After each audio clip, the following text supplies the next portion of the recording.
Minister గారు. అధ్యక్ష మూసీ సుందరీకరణ, మూసీ యొక్క పునరుజ్జీవం అనేది ఈ రాష్ట్ర ప్రభుత్వానికి సంబంధించినంత వరకు చాలా ప్రతిష్టాత్మకమైన కార్యక్రమం అధ్యక్ష.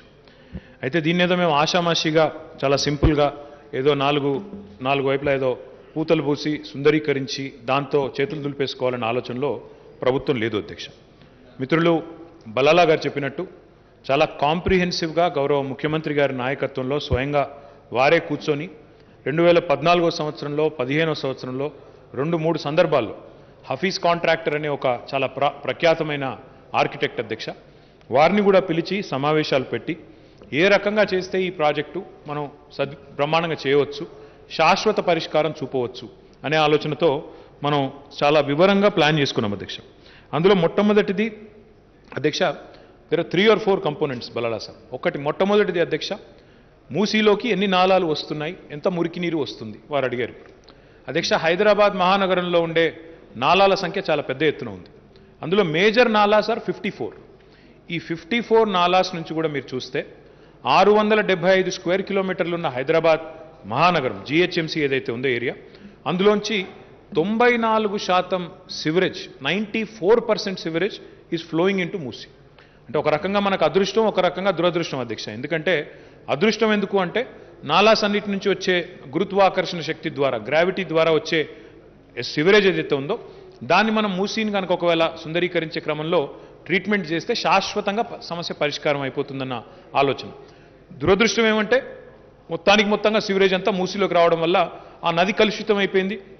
ఈరోజు మూసీ అంటేనే ఈ జనరేషన్ పిల్లలకి, మా జనరేషన్ కూడా మూసీ అంటే మురికి కూపం మాత్రమే అనే ఒక గుర్తులాగా మిగిలిపోయింది మూసీ నది. కానీ మన ప్రభుత్వం వచ్చిన తర్వాత most important decision we have taken for Musi rejuvenation sir, 100% sewerage treatment తీసుకోవాలన్న ఉద్దేశంతో గౌరవ ముఖ్యమంత్రి గారు స్వయంగా 3,866 కోట్ల రూపాయలు మంజూరు చేయడం జరిగింది 100% सिवरेज ट्रीटमेंट प्लांट కోసం. वो हम लोग क्या करें, वो सिवरेज ट्रीटमेंट प्लांट भी एक जगह नहीं बना रहे, हम लोग अलग अलग जगह 36 से ज्यादा जगह हम लोग डिसेंट्रलाइज्ड एसटीपीज बना रहे हैं, जिसके जरिए क्या होगा, आपका ना सिर्फ नागौल में, ना सिर्फ अंबरपेट में आपका एसटीपी बनेगा, बल्कि कई जगह बन के वहां के तालाब जो है वो भी साफ रहेंगे, नाला भी साफ रहेंगे, और जो पानी बहेगी मूसी में वो भी साफ पानी आके बहेगी. ये हमारा एजेंडा है. हमारा इरादा यह है, मंशा यह है कि एसटीपीज का प्रोजेक्ट जो है 100% जो एसटीपी करने का है, इसको इस साल दिसंबर तक टारगेट कर रख लिए हम लोग. काम शुरू भी हो गया कई जगह, फतेहनगर में मैं खुद गया और कई और जगह भी जाके मैं फाउंडेशन भी मैं किया हूं. मैं आपसे वादा करता हूं, हैदराबाद की आवाम से भी वादा करता हूं कि 100% सिवरेज ट्रीटमेंट करके, पूरे हिंदुस्तान में ऐसा कोई शहर नहीं है जो 100% करता है. इससे पहले हैदराबाद में 46% ट्रीटमेंट होता था, वो सबसे ज्यादा है बाकी अगर शहरों के साथ अगर देखेंगे. इसमें भी इस साल के अंत तक 100% ट्रीटमेंट कंप्लीट करके पहली बात मूसी में साफ पानी लाने की कोशिश करेंगे. ये फर्स्ट कंपोनेंट है. इसके अलावा सबसे अहम बात यह है कि मूसी का जो है, इससे पहले अब बता नहीं, बहुत सारे सरकार थी 65 साल में, ఎవరు కూడా అధ్యక్ష గత 65 ఏళ్లలో మూసీకి వరదలు వచ్చినప్పుడు కానీ ఇతరత్ర సమయాల్లో కానీ మాక్సిమం ఫ్లడ్ లెవెల్ ఏంది, బఫర్ ఏంది, దాని ప్రాపర్ అసలు మార్కింగ్స్ ఏంది, ఇది ఏది కూడా ఎన్నడూ కూడా మా దగ్గర ఎక్కడ కూడా డేటా లేకుండే అధ్యక్ష. ఈ గవర్నమెంట్ వచ్చిన తర్వాత మనం సవ్యంగా మూసీకి పోయిన సంవత్సరం 2020 అక్టోబర్లో వరదలు వచ్చినప్పుడు, ఆ వరదలు వచ్చినప్పుడు వరదల ఉధృతిని కూడా స్టడీ చేసి, టెక్నాలజీని కూడా వినియోగించి, డ్రోన్స్ని కూడా ఉపయోగించి బ్రహ్మాండంగా అటు ఎంఎఫ్ఎల్ బఫరు ఏది ఎక్కడ ఎంత ఉంది అనేది కూడా మార్క్ చేసి మొత్తంగా ఐడెంటిఫై చేశాం అధ్యక్ష. उसके साथ ही साथ हमने बलाला साहब ये भी किया कि कितने इंक्रोचमेंट है, बफर में कितने हैं, मूसी के बेड में कितने हैं, रिवर बेड में कितने हैं, इसका भी हमने एक अंदाजा लगाया. करीब 10,000 तक कुल मिला के स्ट्रक्चर है, 10,000 तक है. उसमें मलकपेट में भी है, अंबरपेट में भी है, कई सारे जगह है. आप भी जानते हैं, मैं भी जानता हूं, एक दिन में ही आए नहीं, बहुत सालों से चलता आया, तो ये सब वहीं पे है. ఎంక్రోచ్మెంట్ చూస్తే దగ్గర 10,000 స్ట్రక్చర్స్ ఉన్నాయి అధ్యక్ష. సివరేజ్ ఇందాక నేను చెప్పినట్టు 100% ట్రీట్మెంట్ చేయబోతా ఉన్నాం. దీంతో పాటు ఎంఎఫ్ఎల్ కూడా మేము చూసుకున్నాం. మాక్సిమం ఫ్లడ్ లెవెల్ చూస్తే 1.5 లక్షల క్యూసెక్కులు మరి మాక్సిమం ఫ్లడ్ లెవెల్లో మూసీలో ప్రవహిస్తూ ఉంది అధ్యక్ష. एक और एक चैलेंज भी है, और वो ये है सर कि अगर आप एंड टू एंड देखेंगे, ओआरआर के वेस्ट से लेके ईस्ट तक देखेंगे, पूरा 55 किलोमीटर 55 किलोमीटर्లు అధ్యక్ష. ఓఆర్ఆర్ వెస్ట్ నుంచి ఈస్ట్ దాకా చూస్తే మూసీ నది ప్రవాహం 55 కిలోమీటర్లు. ఈ 55 కిలోమీటర్లలో మూసీ ఎంత స్టీప్గా డ్రాప్ అవుతుంది అంటే 84 మీటర్లు డ్రాప్ అవుతుంది అధ్యక్ష. అంటే కిలోమీటర్ గ్రేడియంట్, కిలోమీటర్కి దాదాపు 1.5 మీటర్ చొప్పున కిందికి గ్రేడియంట్ ఉంది అధ్యక్ష. దానివల్ల ఏం జరుగుతుందంటే నది ఎప్పుడు అక్కడ నీళ్లు నిలిచి ఉండే అవకాశం లేదు. నీళ్ళు వచ్చినాయంటే కిందికి పోవాల్సిందే, గ్రేడియంట్ అంత స్టీప్గా ఉంది. కాబట్టి మూసీ నది బ్యూటిఫికేషన్లో ఒక ముఖ్యమైన కంపోనెంట్ కూడా ఏమంటే అధ్యక్ష, అందులోకి మొదలు సివరేజ్ రాకుండా చేయడం. దాన్ని ఆల్రెడీ పని మొదలు పెట్టాం. దాదాపు 4,000 కోట్ల రూపాయలు, 3,866 కోట్ల రూపాయలతో ఆ పనులు మొదలైనాయి. డిసెంబర్ దాకా పూర్తి చేస్తాం. రెండవది, ఈ గ్రేడియంట్ ఏదైతే ఉన్నదో నీళ్లు నిల్వ ఉంచాలి, శుభ్రమైన నీరు ఉండాలి అంటే ఖచ్చితంగా కొన్ని చెక్ డ్యామ్స్ కట్టాల్సిన అవసరం ఉంటుంది అధ్యక్ష. దానికోసం కూడా స్టడీ చేశాము. 3 చెక్ డ్యామ్స్ కట్టబోతా ఉన్నాం అధ్యక్ష. నిజానికి ఏమనుకున్నామంటే మూసీ మీద ఒక 545 కోట్ల రూపాయలతో బ్రిడ్జెస్ మంజూరు చేశాం. 545 కోట్ల రూపాయలు కూడా శాంక్షన్ చేశాం. 14 ब्रिजल कटबोता हूं. आपका मुसरम बाग का ब्रिज भी उसमें है, एक आइकॉनिक ब्रिज जिसका जिक्र अकबर ओवैसी जी ने किया था, असद भाई ने भी किया था, वो भी उसमें शामिल है. कुल मिला के 14 ब्रिजेस HRDCL और आपका हमारा HMDA और GHMC सब लोग मिलकर बनाएंगे ये 14 ब्रिज. हमारी एक टीम जा रही है, बाहर भी जा रही है. मैंने उनको कहा कि आप पेरिस जाओ, यूरोप जाओ, कई जगह जाके हमारे सीईस को और हमारे कमिश्नर को भी भेजेंगे. अगर आप भी जाना चाहते हैं MLAs, आप भी जाइए जरूर, क्योंकि हम चाहते हैं हैदराबाद के लिए ऐसा काम किया जाए जो कि तारीख में फिर याद रखा जाए. हम सभी का नाम, मतलब ये गवर्नमेंट का नाम, आपका नाम और हमारे अफसरों का भी नाम तारीख में याद रहे. तो इसीलिए हम चाहते हैं कि जो 14 ब्रिज बने आइकॉनिक ब्रिज रहे और एक अपना अलग उसका एक स्टाइल रहे, अलग एक अच्छा माहौल बने, ये हमारा मंशा है. तो उसके लिए भी हमने 545 करोड़ हमने मंजूर किया. साथ ही साथ STPs भी बन रहे हैं. और इसका एक और अहम हिस्सा है जो ईस्ट टू वेस्ट एक ब्रिज बनाने का सीएम सर ने वादा किया था और दोनों तरफ एक 4 लेन रोड का भी हमने प्लान किया. पर उसमें मसला ये है हमारे बलाला साहब कि इसका कॉस्टिंग जो है, ये ब्रिज का कॉस्टिंग हमने रोड का जो एलिवेटेड और उसके साथ ही साथ 8 ग्रेड वाला जो ब्रिज है उसका कुल मिला के पूरा एलिवेटेड स्काईवे का हो रहा है 4,240 करोड़. साथ ही साथ रेडियल रोड जो बनाने हैं दोनों तरफ 4 लेन वाला, उसके लिए 2,354 करोड़. और साथ ही साथ लैंड एक्विजिशन, क्योंकि बहुत सारे इंक्रोचमेंट है, उसके लिए 2,300 से ज्यादा 380 करोड़ तक उसके लिए हो रहा है. कुल मिला के इसका पूरा कॉस्ट आ रहा है 8,973, ऑलमोस्ट 9,000 करोड़ का बस रोड के लिए और ब्रिज के लिए पैसा लगने वाला है.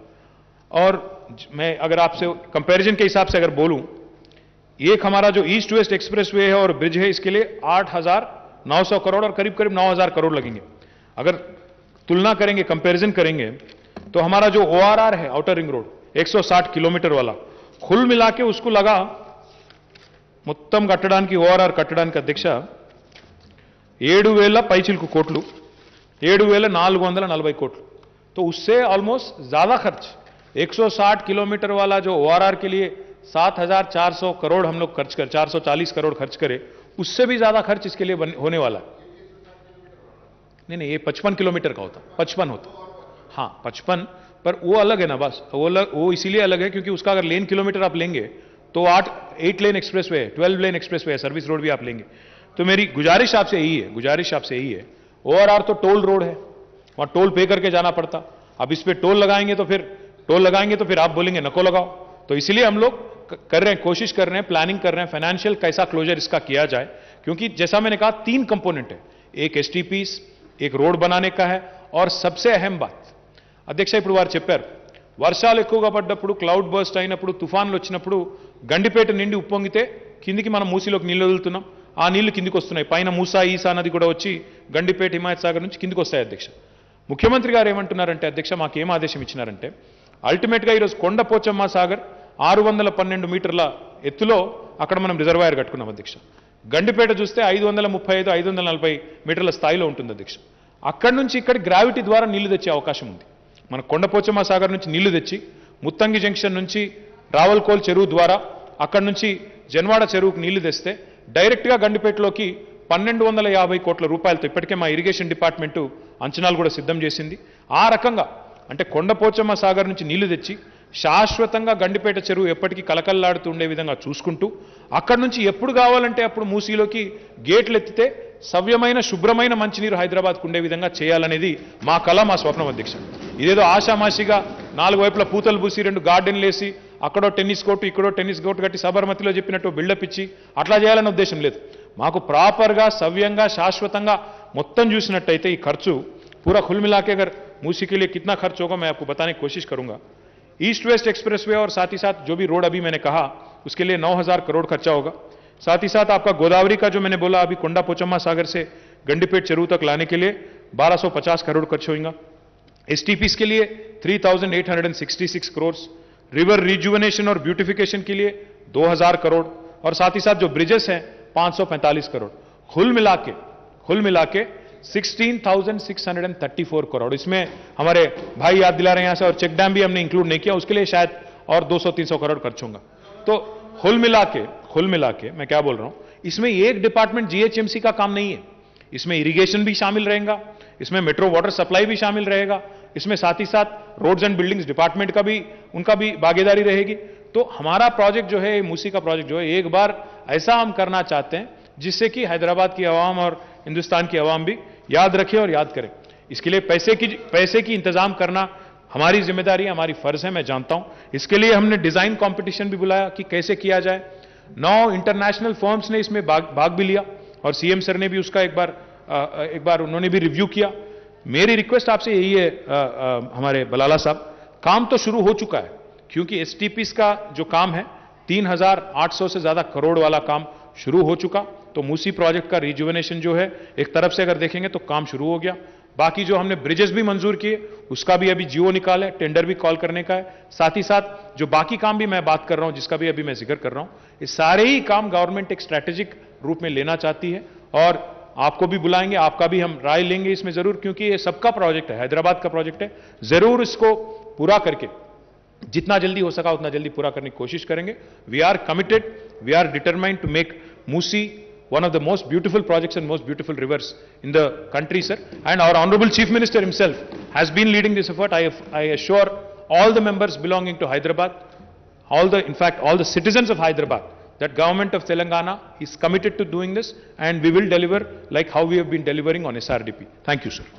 Kala Venkatesh garu. ధన్యవాదాలు సార్.